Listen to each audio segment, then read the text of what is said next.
बख्शी तपी जी अगों बोले, मैं की आखां, मैं डिठा, तुसां अजे डिठा नहीं। सो वासना आप कहते हो, ठीक, वासना मन तो उपजदियां हैं, पर अनंत दा शरीर ते मन ही नहीं, फिर वासना कित्थों उपजू? उथे वो वासना ही नहीं जिन्हां दे असीं जाणू हां। उस अनंत विच जो हुक्म है वो शरीर धारियां दी वासना तुल नहीं है, जो विकार रूप हैं। निर्विकार दी चेतनता दे करिश्मे सबे अनंत अते निर्विकार हैं। अल्लाह यार तपी अगों कहन लगा, उस हुक्म दी कुछ व्याख्या करोगे? बख्शे तपस्वी जी, जेकर ब्रह्म रब परमेश्वर वर्णन नहीं हो सकता, उसी तरह उसका हुक्म भी दस्या नहीं जा सकता। लागे बैठे बोध मुनि जी प्रश्नवाचक पूछते हैं, भलेवा है, जद निर्वाण हो गया उथे कोई फुरना मात्र नहीं, तद हुक्म की? तपस्वी जी ने उत्तर दिता, जिसनूं तुसीं हुक्म आखदे हो, जो देश काल दे हद वाले मनां विच उपजदा है, वो हुक्म नहीं है उथे। ठीक है, परंतु जो हुक्म उथे है वो इउं है, जे कोई समुंदर विच दरिया वगदे हां ते वो समुंदर रूप भी होण तां धरती वाले जां उन्हां लोकां लई अचंभा ही हन जिन्हां नूं पता नहीं। सोन मुनि जी बोले, तद है ही कुछ नहीं, तां फिर होर की? तपस्वी जी कहन लगे, जे है ही कुछ नहीं तां तुसीं अपने ख्याल विच है नहीं दा ख्याल वसा के कितना समा ला चुके हो, ते दसो तुसीं है नहीं हो गए हो? तुसीं हो, है दूर होने वाला मामला है, और है जरूर, नहीं तो है नहीं है तो है प्रकाश दी है। इस है दी अनंतताई चेतन है ते अपने किसी रंग विच है जो मन बुद्धि तो परे है। बई सज्जन जनों, एक गल विसार लो और एक गल अपने मन विच तार लो। ये जो मैं हुक्म की गल दसी है, मेरे लिए तो पक्की यकीन वाली है। किसी संशय भरम की उस विच भी रत्ती मात्र थां नहीं है। मैं अखीं डिठा है, हड्डी वरत्या ते कह रहा हाँ जो मेरे अनुभव विच आया। प्रतख अनुभव कीती गल दस रहा हाँ। परंतु जेकर तुसां नूं संशय हन तां एक गल दी विचार कर लवो, मैनूं किसी प्रकार की तृष्णा नहीं फुरी, कोई उदकर्क शक्ति मेरे अंदरले दी उत्पन्न नहीं हुई। चित्त बिल्कुल निर्वृत्ति विच है, त्याग विच है, अपने अनंत जी दे इक्को मिलाप रस विच लीन है। दूजी गल, मेरे कम है, अर्थात मेरे जाने का उत्थे की फल जां प्रयोजन है, ये सुन लवो। मैं उत्थे जाके कोई मालकी राज वडियाई अपने लिए पैदा नहीं करनी। मैं एक नमूने का आदमी जां आदमी का नमूना पैदा करना है, जिस तो इंसान जगत विच सुखी होवे। तीजे गल यह है कि मैनूं यह भी दिस रहा है कि शरीर नुकते तो खेद ही खेद मेरे उदाले आने हैं। जिस कार्य विच पहला दुख ही दुख दिस पैण, उस कार्य वाल तृष्णा दी कदे रुचि ही नहीं हो सकती। ब्रह्म ऋषि जी बोले, हे परम पूजियो, मैं अक्सर कई वेर बेनती की है कि 3 काल जगत होया ही नहीं। इस फुरने मात्र दी उपाधि नूं मारो ते रस लो। कादा जगत ते जगत नूं कादा दुख? जे दुख नहीं तो सुख कादा? कौन जुल्म ते कौन कायर? कौन इत्थे वीर है? सब मानो कल्पना है। ये कल्पना ही दुख रूप है, बंधन रूप है। ये फुरना ही व्यापी व्याधि ते कई उपाधि रूपां विच वंडिया होया है। छड्डो ख्याल, कोई हुक्म नहीं है इत्थे। कानू इस परम बीत राग दशा नूं छड्ड के मुड़ जगत जाल विच पैर धरदे हो। ਬਖਸ਼ੀ ਤਪੀ ਜੀ ਬੋਲੇ, ਵਿਚਾਰ ਕਰ ਲਓ, ਮੇਰਾ ਤੁਹਾਡਾ ਫੁਰਨਾ ਤਾਂ ਫੁਰਨਾ ਹੋ ਸਕਦਾ, ਪਰ ਹੁਕਮ ਫੁਰਨਾ ਨਹੀਂ ਜੇ। ਇਹ ਤਾਂ ਹੁਕਮੇ ਵਾਂਗੂ ਅਗੰਮ ਹੈ, ਅਗੰਮ। ਪਰ ਦਲੀਲ ਕੀ? ਦਲੀਲ ਸੋਚ ਵਿਚਾਰ ਸਾਰੀ ਮਨਾਂ ਦੀ ਹੈ। ਮਨ ਦੇਸ਼ ਕਾਲ ਵਿੱਚ ਹੈ, ਮਨ ਹੱਦਬੰਦੀ ਵਿੱਚ ਹੈ, ਮਨ ਅੰਤ ਵਿੱਚ ਹੈ। ਇਸ ਦੀ ਪਰਖ ਤੇ ਕਸਵੱਟੀ ਅੰਤ ਵਾਲੇ ਮਾਮਲਿਆਂ ਦੀ ਕਿਸੇ ਹੱਦ ਤੱਕ ਟੂ ਮਾਤਰਤਾ ਹੋ ਸਕਦੀ ਹੈ, ਅਨੰਤ ਵਿੱਚ ਇਹ ਹਾਵੀ ਨਹੀਂ ਹੋ ਸਕਦੀ। ਮੈਂ ਚਾਹੁੰਦਾ ਹਾਂ ਕਿ ਕਿਸੇ ਤਰ੍ਹਾਂ ਆਪਣੀ ਅਨੰਤ ਵਿੱਚ ਪ੍ਰਾਪਤ ਹੋਈ ਸਾਖਿਆਤਕਾਰਤਾ ਨੂੰ ਆਪ ਦੇ ਸਾਹਮਣੇ ਰੱਖਾਂ, ਬਿਆਨ ਕਰਾਂ, ਪਰ ਆਖ ਨਹੀਂ ਸਕਦਾ। ਮੇਰੀ ਇਸ ਵੇਲੇ ਦੀ ਬੁੱਧੀ ਤੇ ਮਨ ਮੈਨੂੰ ਹੋੜ ਰਹੇ ਹਨ ਕਿ ਨਾ ਜਾ, ਮੇਰਾ ਚਿੱਤ ਜਾਣ ਨੂੰ ਨਹੀਂ ਹੈ।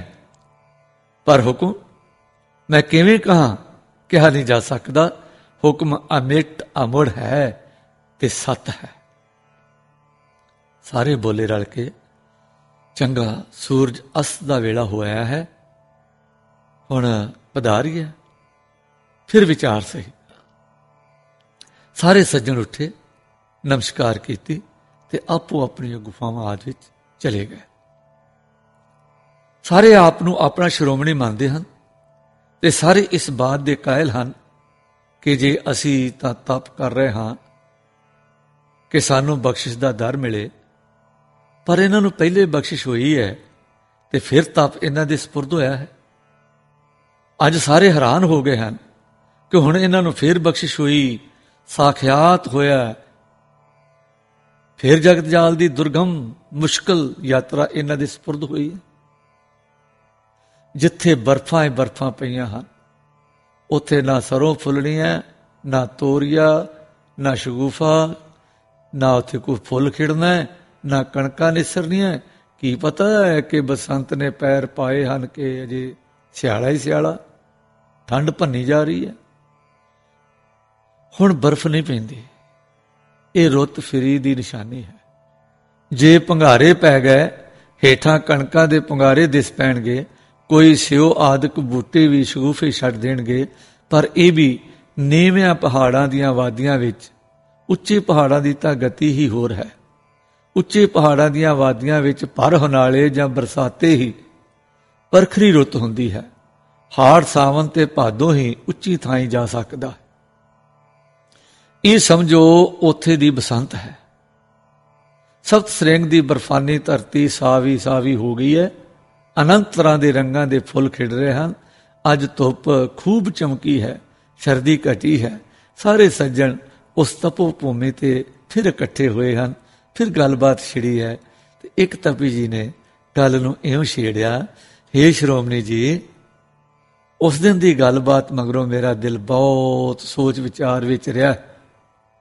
ਰਾਤੀ ਇੱਕ ਸੁਪਨਾ ਵੀ ਹੈ, ਨਹੀਂ, ਇੱਕ ਹੋਰ ਤਰ੍ਹਾਂ ਦਾ ਝਲਕਾ ਵੱਜਾ ਹੈ। ਸੁਪਨਾ ਨਹੀਂ ਕਹਿ ਸਕਦੇ। ਮੈਨੂੰ ਬੁੱਧ ਜੀ ਮਹਾਰਾਜ ਦੇ ਦਰਸ਼ਨ ਹੋਏ। ਆਖਣ ਲੱਗੇ, ਤੁਸੀਂ ਬਖਸ਼ੇ ਤਪੀ ਜੀ ਨੂੰ ਰੋਕ ਨਾ ਪਾਓ। ਉਹ ਕੁਝ ਬੜੇ ਚਿਰ ਉੱਚੇ ਅਸਲੇ ਦੇ ਲੋਕ ਹਨ, ਔਰ ਉਹਨਾਂ ਨੇ ਜਾ ਕੇ ਇੱਕ ਬੜਾ ਭਾਰੀ ਲੋੜਿੰਦਾ ਕੰਮ ਕਰਨਾ ਹੈ। ਐਸੇ ਕੰਮ ਤ੍ਰਿਸ਼ਨਾ ਵਾਸ਼ਨਾ ਸਪੁਰਨਿਆਂ ਦੇ ਨਹੀਂ ਹੁੰਦੇ। ਇਹ ਕਾਰਜ ਜਗਤ ਪ੍ਰਬੰਧ ਦੇ ਮਹਾਕਾਰਜ ਹਨ, ਜੋ ਜਗਤ ਦੇ ਕੇਂਦਰ ਤੋਂ, ਗਿਆਨ ਦੇ ਧੁਰੇ ਤੋਂ, ਬ੍ਰਹਿਮੰਡ ਦੇ ਪ੍ਰਯੋਜਨਾਂ ਲਈ ਹੁੰਦੇ ਹਨ। ਉਹਨਾਂ ਦਾ ਅੰਤ ਅਰ ਫਲ ਨਿਵਿਰਤੀ ਮੂਲਕ ਹੀ ਹੁੰਦਾ ਹੈ। ਫਿਰ ਆਖਣ ਲੱਗੇ, ਅਸੀਂ ਵੀ ਜਗਤ ਵਿੱਚ ਗਏ ਸਾਂ। ਇਨਸਾਨੀਅਤ ਦਾ ਆਦਰਸ਼ ਅਸਾਂ ਵੀ ਕਾਇਮ ਕੀਤਾ। ਆਪ ਨਮੂਨਾ ਬਣੇ ਤੇ ਹੋਰ ਬਣਾਏ, ਅਤੇ ਇਹ ਨਮੂਨਾ ਟੋਰ ਵੀ ਦਿੱਤਾ। ਇਸ ਨਮੂਨੇ ਵਿੱਚ ਇੱਕ ਤਾਂ ਚੇਤਨ ਕੇਂਦਰ ਨਾਲ ਸੁਰਤ ਦੀ ਚੋਭ ਨਹੀਂ ਸੀ, ਦੂਜੇ ਜਗ ਵਰਤਾਰੇ ਵਿੱਚ ਮਰਦਊਪਨੇ ਦੀ ਅੰਸ਼ ਘੱਟ ਸੀ। ਇਸ ਕਰਕੇ ਸਹਿਜੇ ਸਹਿਜੇ ਕਮਜ਼ੋਰੀ ਤੇ ਗਰਾਓ ਇਸ ਨਾਲ ਰਲ ਮਿਲ ਗਏ। ਬਸ ਫਿਰ ਰਸਮਾਂ ਰੀਤਾਂ ਰਖਾਵੇ ਰਹਿ ਗਏ। ਹਿੰਦ ਵਿੱਚੋਂ ਇਹ ਮਤ ਦੂਰ ਹੀ ਹੋ ਗਿਆ। ਹੋਰ ਨਹੀਂ ਥਾਂ ਕੋਮਲ ਹੁਨਰ ਔਰ ਉੱਥੋਂ ਦੇ ਪਹਿਲੇ ਮਰਦਾਊ ਆਦਰਸ਼ਾਂ ਨਾਲ ਰਲ ਕੇ ਸਾਡਾ ਮਤ ਹੁਣ ਥੋੜਾ ਬਹੁਤ ਚੱਲਦਾ ਰਿਹਾ ਹੈ। ਹੁਣ ਅਨੰਤ ਵਿੱਚੋਂ ਇਹਨਾਂ ਪ੍ਰਤੀ ਜਾਣੇ ਦਾ ਹੁਕਮ ਹੋ ਰਿਹਾ ਹੈ। ਸੋ ਹੇ ਜੀਓ, ਆਪ ਜ਼ਰੂਰ ਜਾਓ। बुद्ध जी भी आखते हैं कि श्री गुरु नानक देव जी के नाम हेठां गुरु जोत जगत विच जाके आदर्श कायम कर रही है। तृष्णा तो रहत मरदाऊपणे विच रह के इंसानियत के नमूने का मर्द बन रहा है ते वध फैल रहा है, परंतु जरवाने लोग इस नमूने नूं निर्मूल करन लगे हुए हैं। क्यों? जो उन्हां जालमां दा अपना नमूना धक्के दा है, इंसानियत नूं भी हेठ दबा के कुचलदा है। दूजे पासे जो नवां नमूना रूपधारी होया है, उस दे मारे जाण दा भी डर है। उस विच निरभैता तां है, कुछ पाण मरदाऊ दी होर चाड़नी है। इसलिए बख्शे तपी जी उत्थे हुण जाणगे तां उस नमूने की रखिया करनगे ते उस विच जो हुण लोड़ है वधवे मरदाऊपणे दी ते स्वै रखिया दी, सो उस नूं वधाउणगे। जोगराज जी भी बोले, सच किया जे, मैनू भी समाधि विच प्रकाश होया है। पहला गोरख जी के दर्शन होए, कहन लगे जोग का आदर्श लोप हो गया है। जो कुछ पतंजलि जी ने आदर्श वधा, उस दे नमूने का आदमी भी नहीं मिलता। राज जोगी बोले, पत्रे लैके विचार करने, बस इन्ना कुछ बाकी है। वो आदर्श जिसका नमूना ना मिले, अपने शास्त्र ते प्रयोजन समेत लोप समझो। अज भी गया, कल भी गया। निरा हठ योग भी हुण घट गया है। जे है तां नाटकां चेटकां लई रह गया है। जगत चाल भी होरवें हो रही है, इसलिए किसी भारे नमूने की लोड़ है। और वो मर्द का नमूना पुरख विशेष जी की मर्जी है कि बख्शे तपस्वी जी जाके बचा लैन, जो गुरु नानक देव जी ने कायम किया है। मेरी संप्रदा दे साध उन्हां नाल झगड़े हैं, पर गुरु नानक ने सब पर फतेह पा के सच्चे मर्द का नमूना कायम करके विखा दिता है।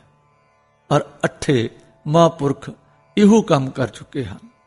हुण 9वीं जोत इलाही काम कर रही है। हर जोत ने अड अड हालतां ते मुश्किलां विच उस नमूने की कायमी संभव करके दसी है। अजकल 9वीं जोत अत मुश्किलां विच काम कर रही है ते 10वें हुण ये महाबली ओहो रूप ओहो जोत हो के उस काम नूं सिरे चाड़ जाणगे। फिर मैं पतंजल ते कपिल मुनि दे दर्शन पाए, वो भी इहो जे वाक ही बोल रहे सन। सन्यास हाल मुनि जी कहने लगे, आश्चर्य है सज्जनों, मैनू भी दर्शन होए, और वो दर्शन शिव जी दे सन। आखन लगे कि ना रोको दुष्ट दमन नूं, वो जुलम विच महान कारज करन चले हैं। निरा वेदांत सन्यास विच लै गया है। प्रजा महापुरखों तो खाली होकर दुख पा रही है। लोड़ है नवे आदर्श इंसान की, जो आप सिरे चाड़नगे। फिर विश्वनाथ जी बोले, मैनू भी अज दर्शन मिले, तो वह दर्शन कृष्ण देव जी दे सन। आखन लगे, तुसी अपने कल्याण अर्थ तप कर रहे हो, परंतु जगत प्रबंध की सोझी संपूर्ण हो चुके परम पद नूं अपने हुए लोगों नूं ही हुंदी है। अपने अपने वक्त जगत विच उपरों महापुरुष जाके काम करते हैं, पर कोई ना कोई गल उस मर्द के नमूने विच कसर दी पै के गिराव कर देंदी है। प्रयोजन अमरी यह है कि हर शय खिड़े और अपने कमाल नूं अपने। इंसान इस वेले जगत विच अपने कमाल ते नहीं है। देखो, एक कुदरती गुलाब का बूटा जद खेड़े विच है तां ये उहदे कमाल की दशा है, पर आदमी या मार खा रहा है या मार दे रहा है। अगमे खेड़े विच लह लहा आउंदा अपने इंसानी कमाल विच झूमदा इंसान नहीं दिसदा।